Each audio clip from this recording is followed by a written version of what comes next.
Le 5 juillet 2025, à Gondomar, au cœur du Portugal, une brume de chagrin s'est levée sur les collines verdoyantes. Diogo Jota, l'un des joyaux du football portugais, a été conduit à sa dernière demeure. Le ciel semblait pleurer avec les siens, alors que les cloches de l'église résonnaient lentement dans l'air moite de l'été. Une étoile s'était éteinte. Et avec elle, un morceau du cœur de Liverpool, du Portugal, du football mondial. Dans la petite église de Gondomar, des visages connus se sont inclinés avec dignité. Virgil van Dijk, droit comme un roc mais les yeux rougis. Alexis McAllister, les mains tremblantes de chagrin. Andrew Robertson, serrant les lèvres, retenant les sanglots. Ils étaient là, présents, silencieux, mais unis dans la douleur. Des coéquipiers, des frères d'armes venus dire adieu à celui qui avait illuminé tant de pelouses par son jeu, son cœur, son humilité. Pourtant, leur présence ne suffisait pas à combler le vide. Car un vide, justement, s'est imposé aux yeux du monde entier. Un vide dérangeant, criant, presque choquant. Où étaient les autres? Où étaient les piliers de Liverpool, les compagnons de Jota dans la lutte quotidienne, dans la joie des vestiaires et les soirs de gloire à Anfield? Beaucoup étaient absents, invoquant des raisons personnelles, des engagements déjà fixés, ou simplement le poids de la distance. Les fans, bien qu'attristés, ont compris. Le monde moderne est complexe, les agendas impitoyables. Mais il y a une absence qui, elle, n'a pas été excusée si facilement. Une absence qui a fait naître une onde de colère, d'incompréhension, de révolte même. Celle de Luis Diaz.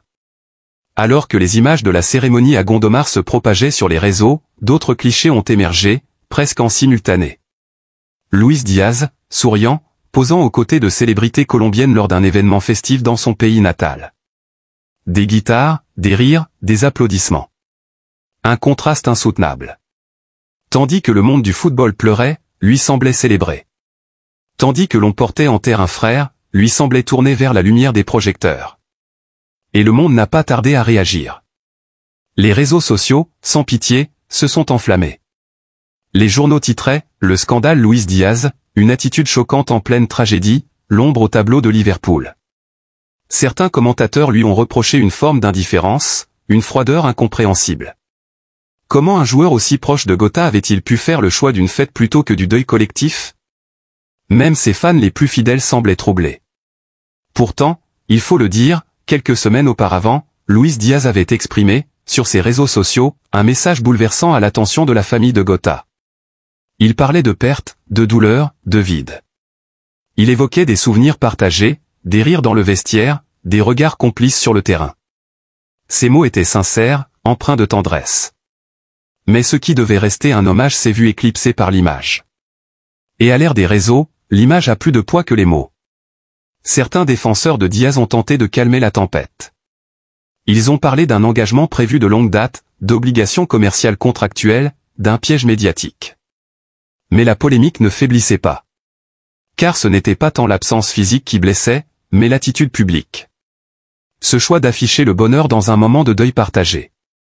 Ce manque apparent de pudeur. En parallèle, d'autres figures emblématiques de Liverpool, bien que physiquement absentes, ont su trouver le ton juste. Mohamed Salah, par exemple, a partagé une lettre manuscrite, sobre et bouleversante, dans laquelle il exprimait sa douleur et son incapacité à assister aux funérailles, évoquant des raisons profondément personnelles. Alisson Becker, quant à lui, a choisi de se recueillir en silence, demandant à ses proches de respecter le deuil loin des projecteurs. Ces gestes simples, sincères, ont été salués comme des marques de respect profond. Et pendant que la tempête grondait autour du nom de Luis Diaz, l'image de Diogo Jota brillait de mille feux, portée par l'amour de tous ceux qui l'avaient touché. Car Jota n'était pas seulement un footballeur d'exception. Il était une âme rare. Un homme discret, travailleur, toujours tourné vers les autres. Ses entraîneurs parlaient d'un soldat silencieux, ses coéquipiers d'un frère de cœur, les fans d'un diamant brut. À Gondomar, les témoignages se sont succédés. Une vieille dame, en larmes, racontait comment Jota lui avait un jour signé un autographe sous la pluie, sans jamais se lasser de ses remerciements. Un jeune garçon évoquait ce jour béni où le joueur l'avait invité à assister à un entraînement privé. Une mère de famille murmurait qu'il avait financé en secret les soins médicaux de son fils malade. Tant de gestes, jamais médiatisés. Tant de bonté, jamais étalés. C'est cela, l'héritage de Diogo Jota.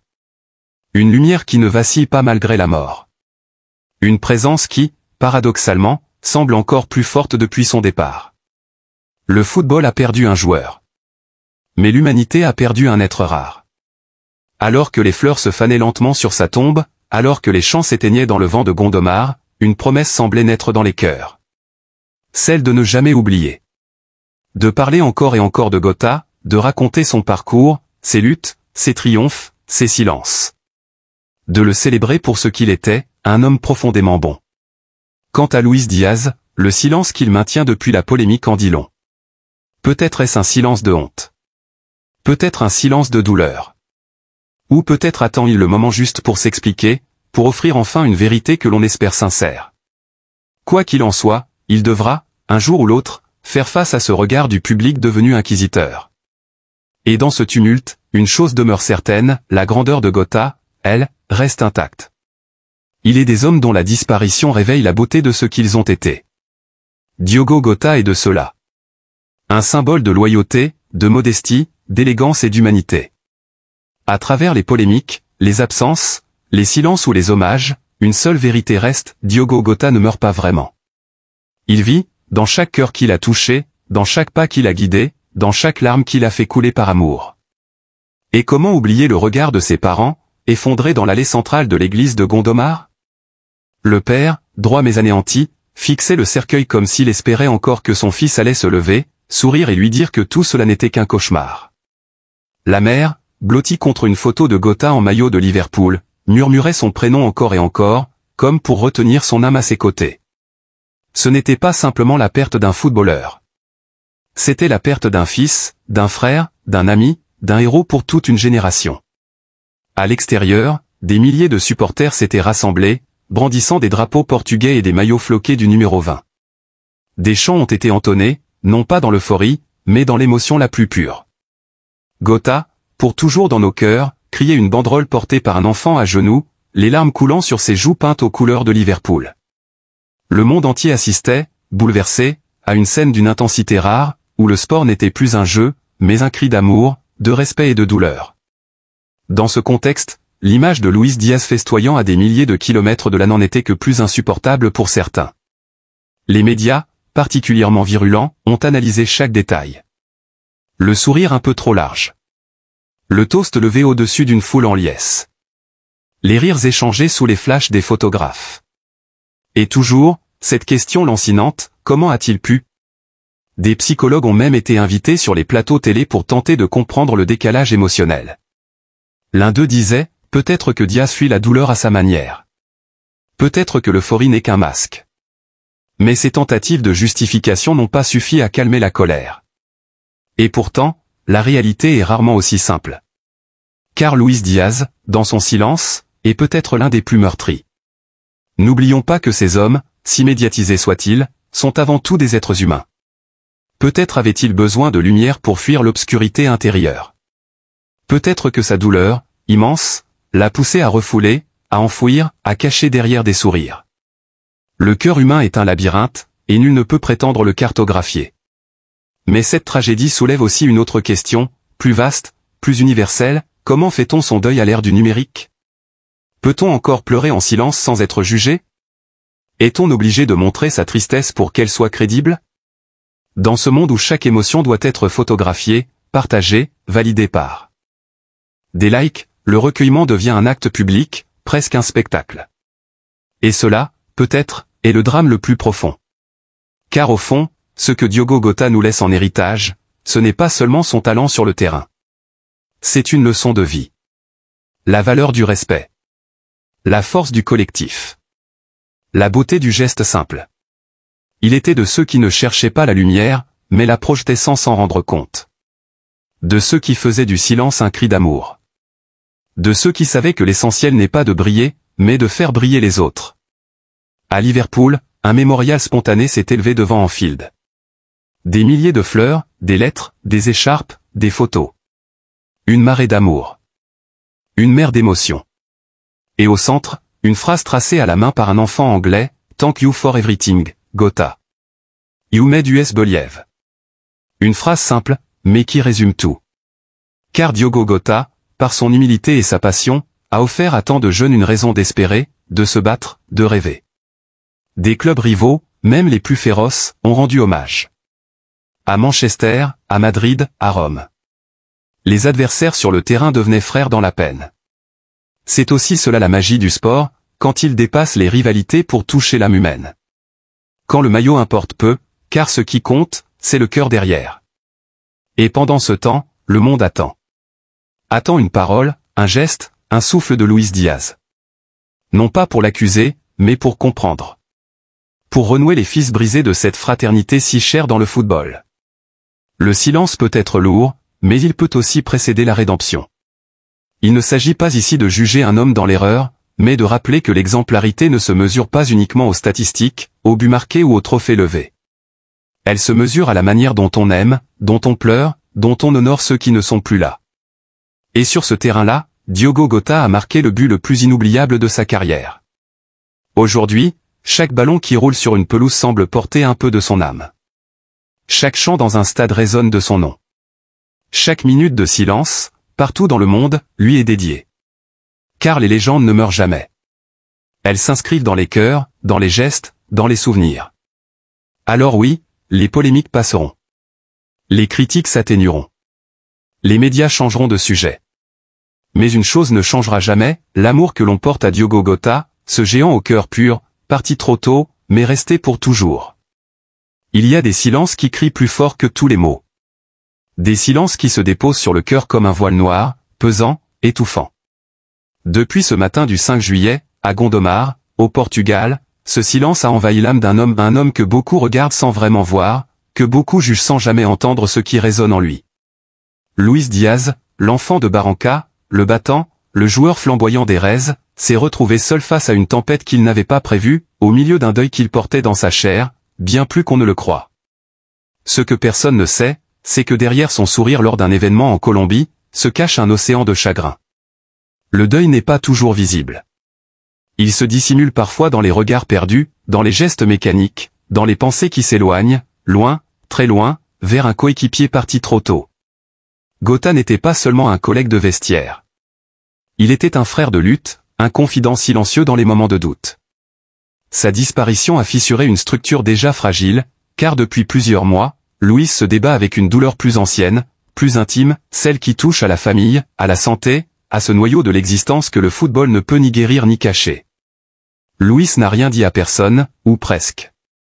Il a gardé pour lui les examens médicaux, les nuits sans sommeil, l'angoisse face à la maladie d'un proche. Une maladie qui ronge, qui efface peu à peu les repères, qui le renvoie, impuissant, à son rôle de fils, de frère, d'homme. Pendant que les projecteurs s'attardent sur son absence au Portugal, personne ne voit les allers-retours discrets dans les couloirs d'un hôpital de Barranquilla, personne n'entend les prières murmurées dans la langue de son enfance, ni les sanglots étouffés derrière une porte close. Il aurait voulu être là, bien sûr. Il aurait voulu étreindre la famille de Jota, déposer une rose blanche, poser une main sur le cercueil et pleurer. Mais il est des réalités plus fortes que les apparences.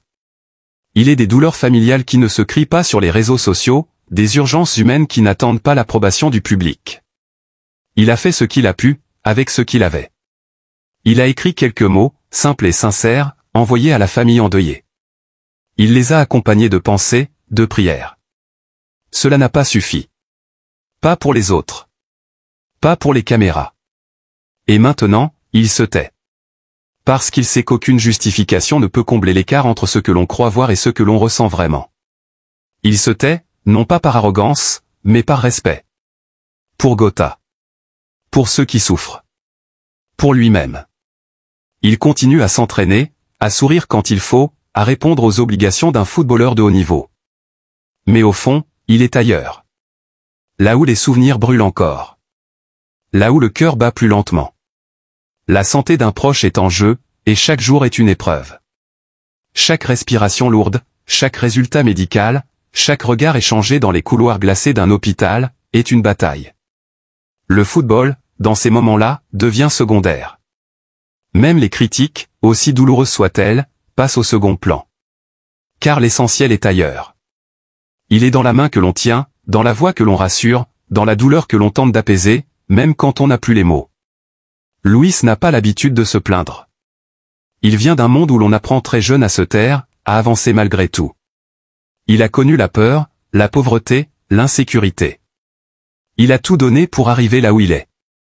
Et maintenant qu'il est au sommet, il découvre que le sommet est aussi un lieu solitaire, exposé, cruel parfois. On attend de lui des gestes parfaits, des attitudes irréprochables, une empathie visible, palpable, médiatisée. Mais lui, il vit l'empathie en silence. Il souffre en silence. Il aime en silence. Il y a des moments dans la vie où nous devons nous arrêter, non pas pour juger, mais pour écouter. Écouter le silence d'un deuil, le murmure d'un cœur blessé, et surtout, écouter l'humanité qui nous lie les uns aux autres. Le 5 juillet dernier, à Gondomar, au Portugal, le monde du football s'est rassemblé, physiquement ou par la pensée, autour d'une perte immense, celle de Diogo Jota, un joueur, un frère, un homme trop tôt arraché à la vie. Parmi ceux qui étaient présents, des visages familiers aux Van Dijk, McAllister, Robertson venus rendre un dernier hommage. D'autres n'ont pas pu être là, retenus par des impératifs personnels ou des engagements professionnels. Et c'est compréhensible. Chacun vit le deuil à sa manière, selon ses moyens, selon ses douleurs.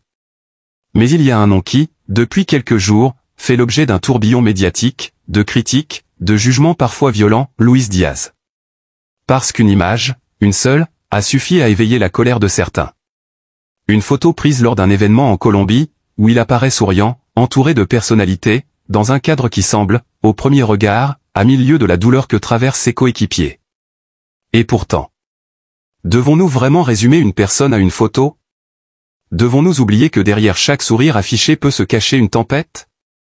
Luis Diaz n'a jamais manqué de respect à Jota. Il a exprimé sa peine, il a envoyé ses condoléances à la famille, il a partagé cette perte comme un homme, pas comme une figure publique. Peut-on vraiment lui reprocher de ne pas avoir pleuré devant les caméras? Nous vivons dans un monde où l'apparence prime, où la douleur doit être visible pour être reconnue. Mais la vraie compassion ne s'affiche pas toujours sur les réseaux. Elle se vit en silence, dans l'intimité d'un cœur meurtri, dans le respect de l'autre. Luis, comme tant d'autres, a peut-être choisi cette voie. Et au lieu de l'accabler, ne devrions-nous pas, au contraire, lui tendre la main? La peine n'a pas de forme unique. Certains se recueillent dans une église, d'autres dans une chambre, seuls, face à leurs souvenirs. Certains pleurent en public, d'autres se battent en silence.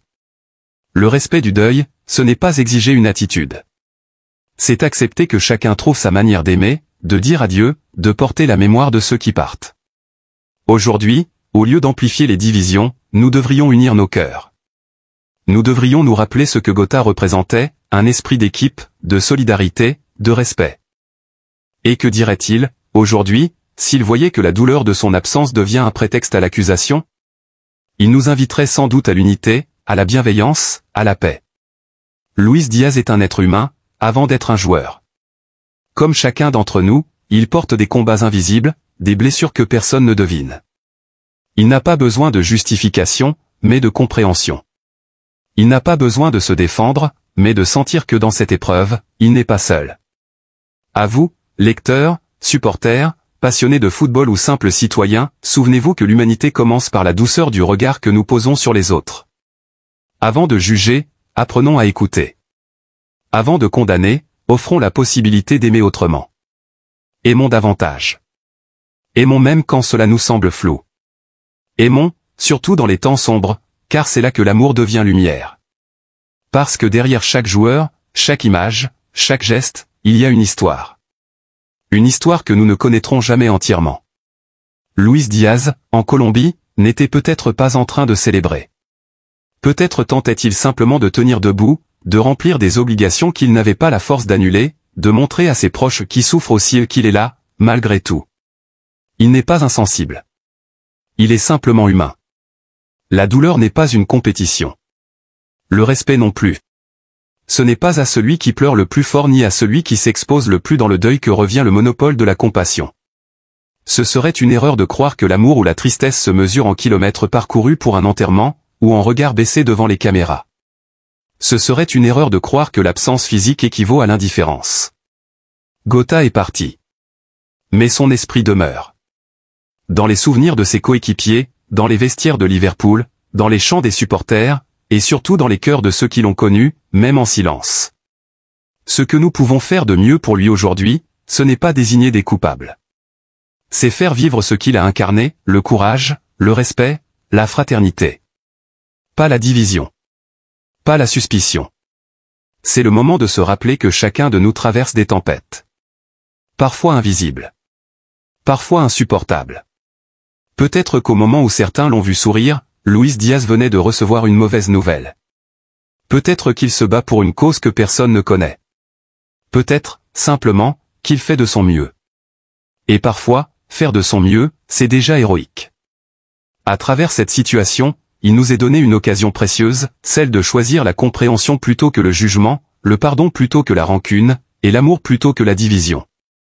À une époque où tout est scruté, commenté, partagé, sachons faire une pause. Sachons poser un regard tendre, bienveillant, sur nos semblables. Même lorsqu'ils ne font pas tout comme nous l'aurions fait. Car c'est cela, l'essence même de notre humanité.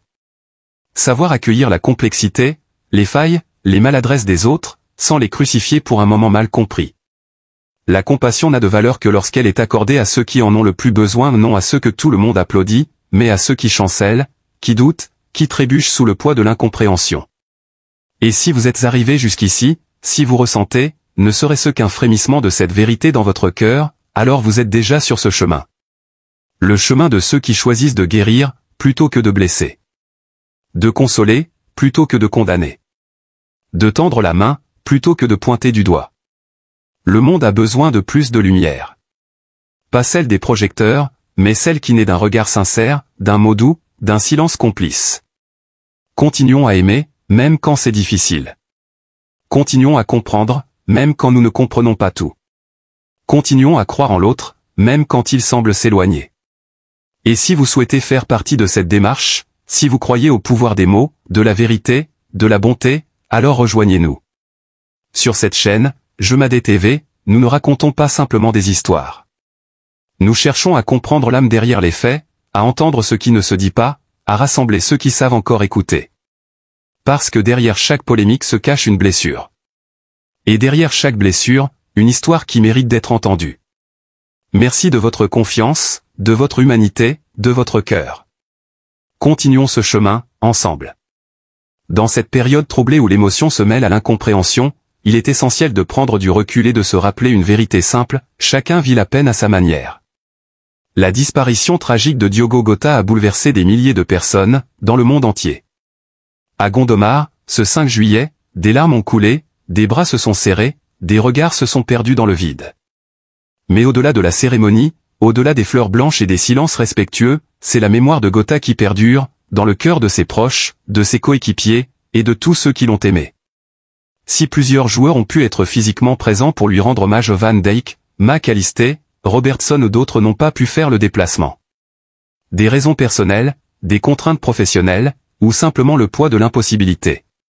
Pourtant, parmi toutes ces absences, une seule a été pointée du doigt avec violence, celle de Luis Diaz.